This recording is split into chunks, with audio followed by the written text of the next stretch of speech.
মুসলমান ভাইরারে আমার কথা ভালো করে বুঝবেন। সুসম্পর্কের দ্বারা একজন মানুষের মর্যাদা কি পরিমাণে বাড়ে এই প্রসঙ্গটা আপনাদেরকে বুঝাবার জন্য খায়রুল কুরুনের দুইজন মানুষের কথা বলবো। একটা হাদিস তো আমরা প্রতি জুমায় শ্রবণ করি। আল্লাহর পয়গম্বর বলেন, খায়রুল কুরুনি কারনি সুম্মাল্লাযীনা ইয়ালুনাহুম সুম্মাল্লাযীনা ইয়ালুনাহুম।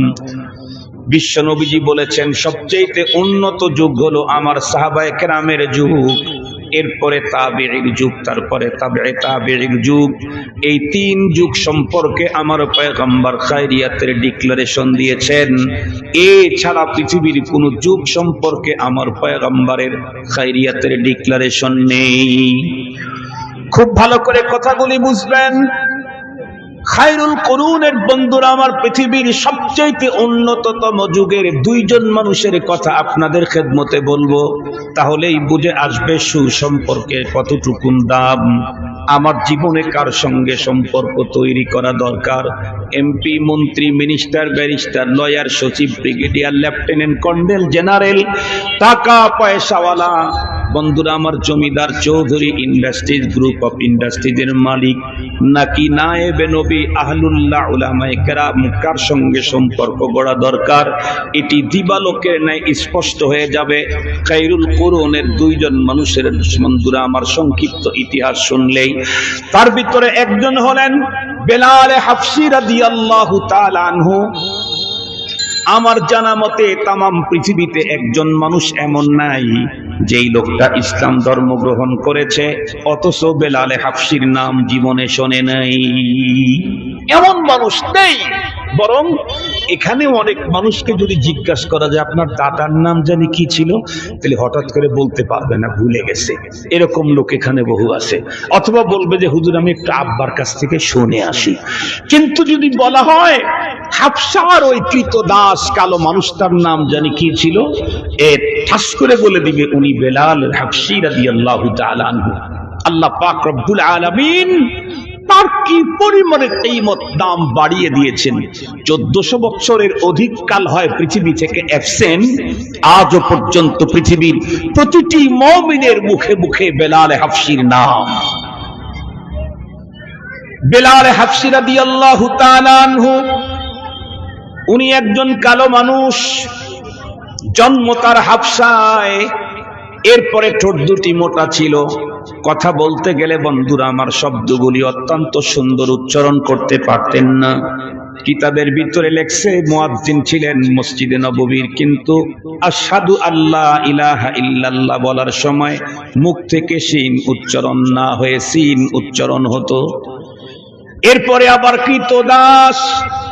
কিন্তু এই লোকটা সম্পর্ক তৈরি করেছে কার সঙ্গে? আল্লাহু আকবার, এমন একজন মানুষের সঙ্গে যিনি শুধু উম্মতের নবী নন, নবীদেরও নবী। কালো মানুষ কিন্তু গিয়ে সম্পর্ক লাগাইছে কোথায়? নবীদের নবীর সাথে সম্পর্ক লাগাইছেন। শুধু উম্মতের নবী নন, আজ আদম তা ঈসা সমস্ত পয়গম্বর ছিলেন নবীদের নবী। আর আমাদের উম্মতের নবী, আমাদের নবী উম্মতের নবী, নবীদেরও নবী। সুবহানাল্লাহি ওয়া বিহামদিহি। সমস্ত নবীগণ ছিলেন উম্মতের ইমাম। আমাদের পয়গম্বর উম্মতের তো ইমাম, নবীদেরও ইমাম। সুবহানাল্লাহ বলবেন না? সেই নবীদের নবীর সাথে সম্পর্ক লাগাইছে এই কালো মানুষটা। এখন তার মর্যাদা কি পরিমাণে বাড়ছে, এই প্রসঙ্গটা আপনাদেরকে বুঝাবার জন্য জানা কথা স্মরণ করায় দিচ্ছি। আল্লাহ পাক রব্বুল আলামিন তার প্রিয় হাবিবকে স্পেশাল একটা ট্যুর করাইছেন, স্পেশাল একটা সফর করাইছেন, যেই সফর পৃথিবীর কোন পয়গম্বরের জন্য বাজেট ছিল না। সেটা হলো মেরাজের সফর। মনে আছে না আপনাদের? বলুন তো দেখি, মেরাজ দিনের বেলায় হয়েছে না রাতের বেলায়? রাতের বেলায়। আল্লাহর কোরআন আল্লাহ তাআলা বলেন, সুবহানাল্লাযী আসরা বিআবদিহি লাইলাম মিনাল মাসজিদিল হারাম ইলাল মাসজিদিল আকসাল্লাযী বারাকনা হাওলাহু লিনুরিয়াহু মিন আয়াতিনা। এই মেরাজের সূচনা আল্লাহ পাক যখন তার হাবিবকে তার আরশে আমন্ত্রণ করবেন, তো দুইটা গ্রুপকে আল্লাহ তাআলা পয়গম্বরকে রিসিপশন করার জন্য পাঠিয়ে দিলেন। দুইটা গ্রুপ, একটা হলো সমস্ত নবীদেরকে পাঠালেন, বললেন আপনারা যান, আমার হাবিব আমার সাথে সৌজন্য সাক্ষাতে আসমানে আসতেছে, আরশে আসতেছে, আমি তাকে আরশে আমন্ত্রণ করেছি, আপনারা তাকে রিসিভ করার জন্য বাইতুল মুকাদ্দাসে যান। সুবহানাল্লাহ বলবেন কি? বাইতুল মুকাদ্দাসে সমস্ত নবীগণ হাজির। জিবরাইল আমিনকে বললেন আপনি বাইতুল মুকাদ্দাসে থেকেন না, আপনি আমার নবী কোথায় ঘুমিয়ে আছে শয়ন কক্ষে চলে যান। সুবহানাল্লাহ। মেহমানকে ইস্তেকবাল করা, রিসিপশন করা আল্লাহর সুন্নত, আল্লাহর তরিকা। আল্লাহ তার হাবিবকে দাওয়াত দিয়েছেন আরশে, আমন্ত্রণ করেছেন আরশে, তাকে রিসিভ করার জন্য জিবরাইলকে পাঠায়া দিয়েছেন পয়গম্বরের শয়ন কক্ষে। এটা সুন্নত, শুধু নবীদের সুন্নত না, আল্লাহ পাকের সুন্নত। জিবরাইল আমিন পয়গম্বরের শয়ন কক্ষে গিয়ে নবীজিকে জাগালেন, বললেন নবীজি যেতে হবে কোথায়? ওই সেই সফরে। কোন সফর? আল্লাহর আরশে। বলেন তো দেখি কি পরিমাণে মজা। আপনারা যাদের অন্তরে রাসূলের প্রেম আছে, সবসময় ধান্দা দেখেন কবে মদিনায় যাব, যদি যেতে পারতাম। এমতো অবস্থায় এখনই যদি কেউ এসে বলে দোস্ত আগামীকালকেই তোমার মদিনার সফর, তাহলে আজকে রাত্রে কি আর ঘুম হবে? আনন্দের চোটে কখন যাব, কখন উড়াল মারব। মদিনার সফর যদি এত আবেগী হয়, মদিনার মালিকের কাছে সাক্ষাতের সফর এটা কি পরিমাণে আবেগী হতে পারে। বিশ্বনবীজি বেরিয়ে গেলেন জিবরাইল আমিনের সঙ্গে। বাইরে এসে দেখলেন জিবরাইল আমিন আল্লাহর পয়গম্বরকে, বন্ধুরা আমার, সেখান থেকে বাইতুল্লাহ থেকে বাইতুল মুকাদ্দাস পর্যন্ত নেওয়ার জন্য সুয়ারি একটা নিয়ে আসছেন, কিন্তু দেখতে তেমন একটা বড় না, গাদা আর খচ্চরের মাঝামাঝি। পয়গম্বর তার উপরে উঠে বসলেন। এত ছোট্ট একটা বাহন, কিন্তু তার চলার গতি বর্ণনা করার মতোই না। বাহনটা ছোট কিন্তু আল্লাহ আমাদের মানুষের দৃষ্টির শেষ সীমানা ওই বাহনের এক কদম, এক কদম। বলুন তো দেখি এমন তেজস্বী কোন বাহনের উপরে বিশ্বনবীজি যখন চড়ে বসলেন, সা করে অল্প টাইমের ভিতরে পয়গম্বরকে নিয়ে বাইতুল মুকাদ্দাসে হাজির হয়ে গেলেন। বাইতুল মুকাদ্দাস জিবরাইল আমিন বাইতুল মুকাদ্দাসে যাওয়ার পরে পয়গম্বরের বাহনখানা একটা জায়গায় বেঁধে দিয়ে পয়গম্বরকে বললেন আপনি নামুন। নবীজি নামলেন, ততক্ষণে তাকায় দেখেন পুরা বাইতুল মুকাদ্দাস ভর্তি হয়ে গেছে। কেন? 1,09,000,000 অধিক পয়গম্বর তখন বাইতুল মুকাদ্দাসে হাজির। মজার কথা খুব ভালো করে বুঝবেন। জিবরাইল আমিন আমার পয়গম্বরকে ডেকে বলতেছেন, জিবরাইল আমিন ডেকে বলতেছেন নবীজি এইখানে নামাজ হবে, নামাজ।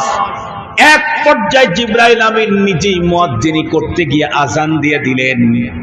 আর সেই আজানের পরে ইমামতির জন্য সামনে বাড়ায় দেওয়া হলো রহমতে আলম সাল্লাল্লাহু আলাইহি ওয়াসাল্লামকে।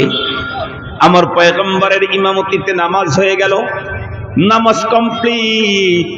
এখন জিবরাইল আমিন ডেকে বলে নবীজি এখন আমি আর আপনি উপরের দিকে ফ্লাই করব, উপরের দিকে উঠতে থাকবো। দুইজনে মিলে উপরের দিকে উঠতে উঠতে এক পর্যায়ে আল্লাহ পাকের আরশ পর্যন্ত চলে গেলেন পয়গম্বর। আল্লাহ পাকের আরশে যাওয়ার পরে রব্বে করিমের সঙ্গে পয়গম্বরের কথোপকথন হলো। কত কাছাকাছি ছিলেন এ কথার বর্ণনা আল্লাহ নিজেই কোরআনে হাকিমের ভিতরে দিয়েছেন। আল্লাহ বলেন ফাদানা ফাতাদাল্লা ফাকানা কাবা কাউসাইনি আও আদনা ফাআউহা ইলা আবদিহি মা আওহা। কোন বর্ণনায় এসেছে শক্তিশালী না দুর্বল তা বলতে চাই না। রব্বুল আলামিন তার কুদরতের হাতখানা পয়গম্বরের বন্ধুরা আমার কাঁধের উপরে রেখে গল্প শুরু করছেন তার হাবিবের সঙ্গে। কথা বলতে বলতে এক পর্যায়ে আল্লাহ তার হাবিবকে ডেকে বললেন, হাবিব আমার তো অনেক প্রজেক্ট, যেই প্রজেক্টের কোনো অন্ত নাই, সীমা নাই, তবে আজকের এই সফরে আমি আপনাকে দুইটা প্রজেক্ট দেখায় দিতে চাই। তার ভিতরে একটা প্রজেক্টের নাম হলো জান্নাত, আর একটা প্রজেক্টের নাম হলো জাহান্নাম। বিশ্বনবীজিকে আল্লাহ পাক রব্বুল আলামিন মেরাজের সফরে জান্নাত আর জাহান্নামকে দেখায়া দিয়েছেন।